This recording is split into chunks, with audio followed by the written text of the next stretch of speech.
પહેલાં તો બધાને જય હિન્દ જય ભારત। આપણે વાત કરી લઈએ અત્યારે સોશિયલ મીડિયામાં વિડીયો વાયરલ થઈ રહ્યા છે। કબરાવ કચ્છ મોગલધામના જે બાપુ છે તેમનું અવસાન થયું છે। આવા સોશિયલ મીડિયામાં વિડીયો વાયરલ થઈ રહ્યા છે। તો મિત્રો વાત કરી લઈએ, એ બાપુનું અવસાન નથી થયું, એ વિડીયો ખોટા વાયરલ થઈ રહ્યા છે। બાપુની ચેનલમાં તમે સર્ચ કરીને જોઈ શકો છો યુટ્યુબમાં જઈને।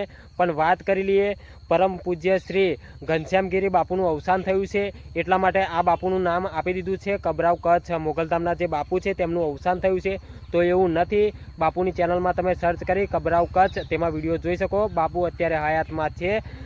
વિડીયો સોશિયલ મીડિયામાં ઘનશ્યામગીરી બાપુનું અવસાન થયું છે એ વિડીયોની અંદર કબરાવ કચ્છ મોગલધામના બાપુનો ફોટો લગાવી દેવામાં આવ્યો છે અને અત્યારે સોશિયલ મીડિયામાં એ વિડીયો વાયરલ થઈ રહ્યા છે કે બાપુ હયાતમાં નથી રહ્યા।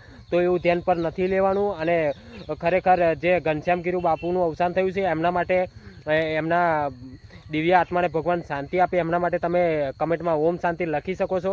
બાકી જે તમે કબરાવ કચ્છ મોગલધામના બાપુ છે તેમનું અવસાન થયું નથી, કોઈ વિડીયો ધ્યાન પર લેવાનો નથી। તો બસ આ વિડીયોમાં આટલું કહેવા માટે વિડીયો તમારા માટે બનાવ્યો છે। તો આ વિડીયોને જરૂરથી બીજા સુધી શેર કરી દેજો, જેથી બધાને પણ ખબર પડે। મળીશું આવા બીજા વિડીયો સાથે, ત્યાં સુધી રજા લઉં છું। જય હિન્દ જય ભારત।